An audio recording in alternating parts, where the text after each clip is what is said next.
भाइयों, मैं संदीप कुमार आपको एक सच्चाई से अवगत कराना चाहता हूं। और सच्चाई की कीमत बहुत बड़ी होती है। उसके लिए आहुति मैं पहले ही अपनी डाल रहा हूं। भाई भगत सिंह ने भी अपना त्याग कराया था। भगत सिंह ने भी अपना जीवन खत्म करना पड़ा जब यू देश जाग गया था। और आज यू देश जब जागेगा जब हम सच्चाई की राह पर कुर्बान होंगे, जब यू देश जागेगा। नहीं इतने यू देश जागे नहीं। एक भ्रष्ट पुलिस अफसर जिसने सदर थाना मर्डर में इसने पैसे लिए, इसने राव इंद्रजीत को निकालने के लिए 50 करोड़ की डील कर रखी थी। जहां पे एक ईमानदार पुलिस अफसर जो इसके सामने अड़ा वो नरेंद्र बिजानिया था। जहां पे इन्होंने कभी भी इतने दिन पोस्टिंग रही, कोई भी इनको भ्रष्टाचारी तो छोड़ो भाई सब, मतलब यो आदमी तो इस आदमी था ईमानदार, अपनी तनख्वाह में गुजारा करनी है। इसने जो भला उसका दम मुलाजिमा भला कराया। लेकिन आईजी जिस दिन तक पोस्टिंग हुआ उससे दिन तक इन्हें क्या कराया, इन्हें अपने जातिवाद पे देखा भैया इस ऑफिस में जाति के इनको हटाओ, इनको हटाओ, इनको हटाओ। अपना ले जो करप्ट आदमी छाट छाट कर वो लगाने स्टार्ट कर दिए। उन आदमियों ने क्या कराया, फाइलें जिनका उन्हें बेरा था भाई इस फाइल में कोई क्लेरिकल मिस्टेक है, कोई जिमनी रहेगी, कोई और चीज रहेगी, वह चीज करके न मुलाजिम बुलाए, टॉर्चर करें, पीछे मांगे। हाँ, महिला पुलिस कर्मियों का भी ट्रांसफर के नाम पे यौन शोषण हुआ वहां पे। इनकी जब सीडीआर आईपीडीआर चेक करी जाओगी आपको कन्फर्म हो जाएगा। मेरी बातों में सच्चाई है, बिल्कुल सच्चाई है मेरी बातों में। मैं झूठ नहीं बोल रहा किसी बात पे भी। इन्होंने वहां पे ऐसा कारम मचा दिया। अरे इस कोई मुलाजिम जंदा किसी तक भाई यह चीज कोई अर्ज मर्ज के लिए जंदा नहीं भाई। बाहर सुशील खड़ा पीछे दे भाई, पीछे दे भाई।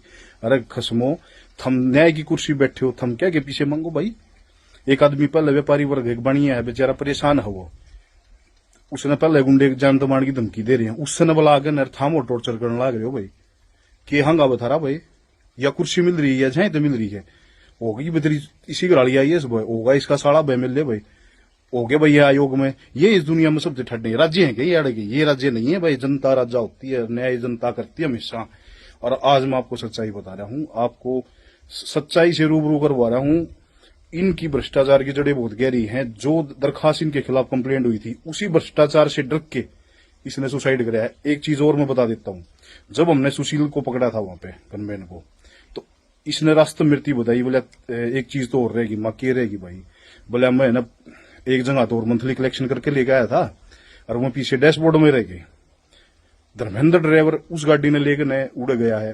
धर्मेंद्र और सुशील कुमार उस गाड़ी में दो आदमी थे। जब इसको पकड़ा गया, इसको शामिल जांच होने के लिए नोटिस दिया था। बोला ठीक है कोई दिक्कत नहीं, बोले आप सर बैठे हैं 10 मिनट में बाहर में, चलो मेरा बाल पाड़ सकते तो। भाई हमने क्या ना बाल पाड़ना, तेरे खिलाफ पब्लिक आदमी कंप्लेंट कर रहे हो, हमारा पुलिस की ड्यूटी है, हम पकड़ांगे भाई, आगे अफसरादी सुपुर्द करांगे भाई, आगे तेरे खिलाफ न्यायिक जांच होगी, सच्चाई जो होगी वो आगे शमिया होगी। लेकिन इनका भाई अहंकार इतना करड़ा था, अगर कुछ नहीं। हाँ, जब नू देखा भाई तेरे पटली तेरा पाप का गड़ा भर लिया, प्रकाष्ठा होगी तेरी, जब इस आदमी ने केवल भाई तू बदनाम होगा और परिवार की राजनीति में भी नुकसान पड़ेगा, सारी चीजों में नुकसान पड़ेगा। इसने अपने परिवार को सबको बचाने के लिए सुसाइड की है। ये बात नहीं है कि भाई इसके साथ अरे बड़ी बड़ी जांच चल रही है आदमी की। लुगाई भी जेड़ा मुगी तो लुगाई तो ही बोल रहा था भाई है। इसकी घरवाली को भी डर है कहीं इसकी भी भ्रष्टाचार का भंडा ना फूट जाए। आयोग में बैठ के ने इनके घरवाले ने, इसके फादर ने, सब ने भ्रष्टाचार किया। इनकी भी जांच होनी चाहिए संपत्ति की भाई। इनको लाइसेंस नहीं मिल रहा, ये भ्रष्टाचार करेंगे। और एक जाति के नाम पर नहीं, सच्चाई सामने आनी चाहिए। इसने भ्रष्टाचार कराया था, परेशान कराया है सबको, इसने रिश्वत ली है, भ्रष्टाचारी आदमी था यो। और मैं कति सच्चाई कह रहा हूं, जो पैसे टीएचसी वहां से सोनारिया टीएचसी ने इसको ले दिए हैं सुशील को, वो पैसे इसके पास पहुंचे हैं। इसका डैशबोर्ड, गाड़ी के डैशबोर्ड में पैसे थे, वो पैसे इसकी लड़की ने लिए हैं। यू पैसे तो नूट रह गया, कभी पीछा बिरा लग गया जब इसने सुसाइड करी है। मेरी बात सच्चाई है। और भाई मैं अपनी आहुति दे रहा हूं इस चीज पे, क्योंकि मन बेरा पट गया कौम में। और भाई हमारी देश की जनता आहुति पे जागे भाई, कोई बात ना भाई। मेरे तो दादर भी वे देश खातर लड़े हैं भाई, पोता भी लड़ पड़ा कि मैं बात कौन है। हाँ, परिवार के लिए फकर, मैं अपने फकर महसूस करता हूं कि मैं ईमानदारी के साथ खड़ा रहा हूं। मैं ईमानदार आदमी था, ठीक है। अगर मैं ईमानदार नहीं होता तो मेरा बैंक के वो करवा के देख लो, मेरे सिर पर कर्जा से, ठीक है। इसी कोई बात को ना, लेकिन हिम्मत है, वो अपने बच्चे ने पढ़ाने लग रहा हूँ, सारी चीज करने लग रहा हूँ। मैं सक्षम हूं, एक जमींदार का बेटा हूं। लेकिन मैं यूं नहीं भ्रष्टाचारी हूं। मैं भगत सिंह का फैन हूं और भगत सिंह बरगाइस हूं।